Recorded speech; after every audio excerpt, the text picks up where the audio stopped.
Time now to welcome our attendees, our residents, and those participating in this process where we as the Aiken Design Review Board attempt to assist our residents in the downtown districts to make improvements to our neighborhoods in overlay districts and the historic districts.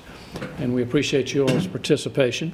We usually take a few minutes to review the minutes of our previous month's meeting, work session and meeting. And then after that, we'll have our secretary, Michaela Ingert, who will read the application. And at that point, we'll have the applicant come to the center lectern and just give your name and your address. But we'll, in the meantime, if we could, if you all would review your minutes one last time, and if someone would like to make a motion, we'll be glad to entertain that and vote. Mr. Chairman, with respect to the minutes on October the 3rd, 2017, I move that we accept them, the work session and the regular meeting. Second. We have a motion second to approve the minutes for October 3rd work session and Design Review Board meeting as presented. All in favor, raise your right hand. Okay, minutes are approved. And now at this point, I would like to ask our secretary to begin by reading the first application we have this evening in the Historic Overlay District. You have before you tonight application CERH 18-008. Applicants Joseph A. and Catherine J. Woodward of 219 Colleton Avenue Southwest are requesting retroactive approval for demolition of an existing 12-foot by 24-foot shed, as well as approval to construct a new 12-foot by 24-foot shed on the same concrete pad.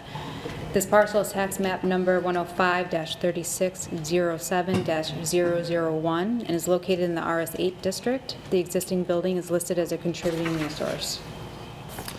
Okay, thank you. Could we have the applicant come to the lectern and just state your name or names and address, please? My name is Joseph Woodward. This is my wife, Catherine. Okay, and we reside at 219 Colleton Avenue Southwest.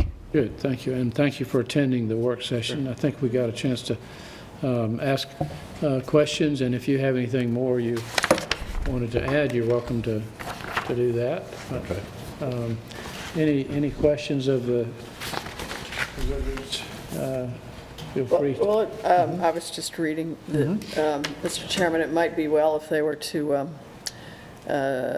give a little more information about the materials, colors, and architectural details of what they're planning to do for the record. Sure. What we had planned on, if you look at the original, I think y'all have, there is a street view.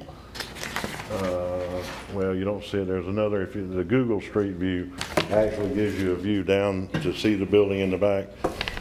The only variation in this building would be that the original had two big windows on each side of the door.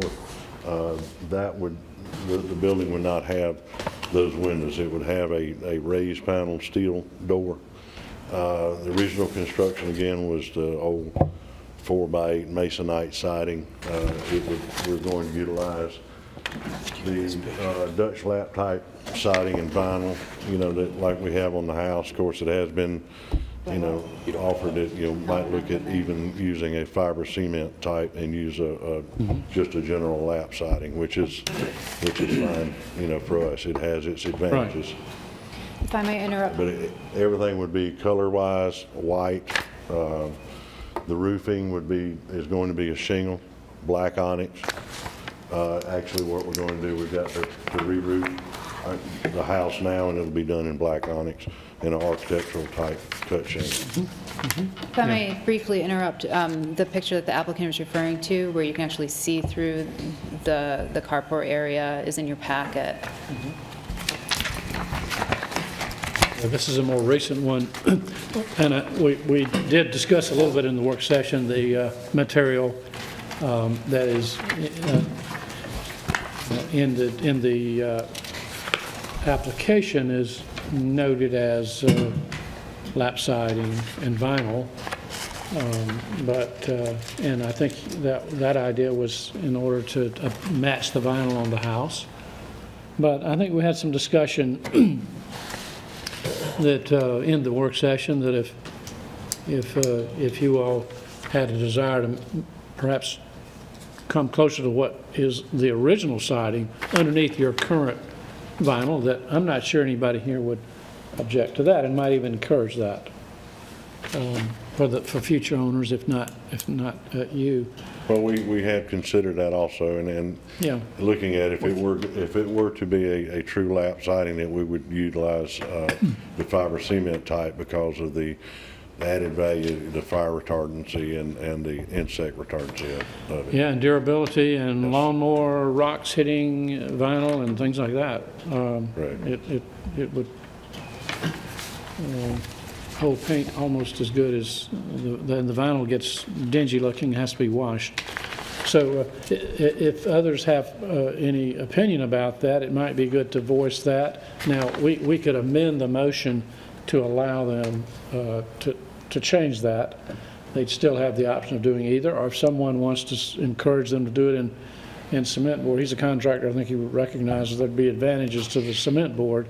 He was, I think you were attempting to try to make it blend with your vinyl. Correct. And that's not so much of a concern to us, I guess. Mm-hmm. So what did you say about changing the fiberboard? You said you had an issue, or you have no issue? I have no issue with going with fiberboard. Our intent with going with was to match the double house. 5-inch lap siding was to make it symmetrical to the house, and looks and in texture and color and everything. There are more advantages to using a lap fiber cement than there is to the vinyl. Have you checked with the boss about this? Pardon me? You checked with the boss about this? Yeah. Okay. All right. She's aware of that and everything. So. I want to make sure we're all clear. Yeah. Yes. Looks like you're raising the height a little bit. A little bit. It was just the original was actually under 8 feet. It was. That was to the peak, or No, the actual ceiling line. Oh, ceiling. It was like I say. It was built with, I guess, whatever materials he had, and I don't think his studs were a complete 8-foot stud at the time. Right.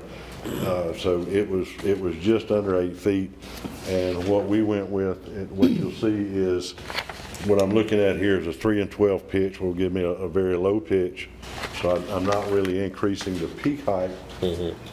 Very much over what was originally there. Right. What was originally there was about a 4, 4.5, and 12 pitch.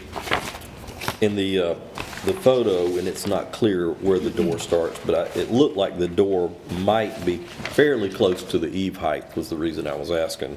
And I see on your drawing you want to go to 9-foot eaves. Yes, But- yeah, it would be roughly, the wall height would be in the eave, because it's going to be such a low pitch, it doesn't Right. come down, so I it's got going to be you. right at about 9 feet. Well, that seems appropriate. Yeah. And I'll be honest with you, from my perspective, this is not a contributing piece of property here in terms of the shed. It wasn't built that long ago, and you guys are just basically repairing weather damage and storm damage and that sort of stuff. And so, I don't really have a problem with it personally. Right. If they had come in here to ask about renovating it, and we might have gotten back to the same discussion of probably it'd be easier to demolish and rebuild. The only sticking point is the fact that the DRB or not the DRB, the BZA may disagree. Right. So when we make the motion, we just need to, Recognize note other that committees have condition. to. Yeah, this would be, if we vote to approve, we're voting to approve with the condition that the BZA Right. approves locating it where it was originally. Right. And you have to have that in order to get a building permit, so you can't get a building permit without it. Yeah, Right.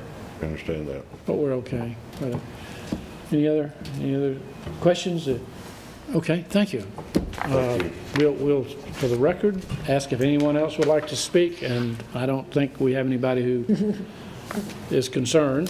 So we'll go ahead and have a motion, and if you all will remember the motion as it's stated. Go ahead. Mr. Chairman, I'd like to make the motion that we approve application CERH 18-008 with the following findings and conditions. The proposed shed will not negatively impact the overall current appearance of the home. The proposed shed will not detract from and/or negatively impact the historic nature of the district or surrounding properties. The condition being that the applicant shall receive an approval for a variance to the rear and side setbacks from the Board of Zoning Appeals and any required building permits from the Building Inspections Department. Also, the homeowner will have the option to use a vinyl siding that matches the house or a fiber cement standard lap siding product. Right. Second. Okay, we have a motion second. Any other discussion? Well, I had a question. Okay. Were we saying vinyl or lap sock? That's what he just said. But I was thinking we wanted to go ahead and say just change it to the fiberboard. Y'all okay with just making it fiberboard? I have no problem with that whatsoever. I'll amend the motion to That'll be simpler. Yeah. Okay. Just fiber cement I siding. Make the second. agree with that, yep. Yeah. Do you have something? Yeah, I think we're still on record not encouraging more vinyl, you know. Right. Although this is a backyard shed location, but Well, you mentioned the washing. That's a lot of house to wash twice a year. yep, you've already done that, yep. Twice a year. It's a lot to paint too. Well, I'd rather wash than paint. Right, I agree with You you. still got a certain amount of painting with it. Right. All right. Any other discussion? Okay, hearing none. All in favor of the motion as amended, raise your right hand. Okay, looks like you've got to go on it. Thank you very much. Thank you, Mr. Wood. Hope, good luck with the BZA.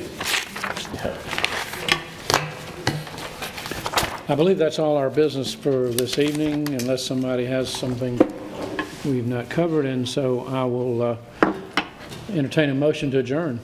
So moved. Okay, motion to adjourn. All in favor? Good candidate.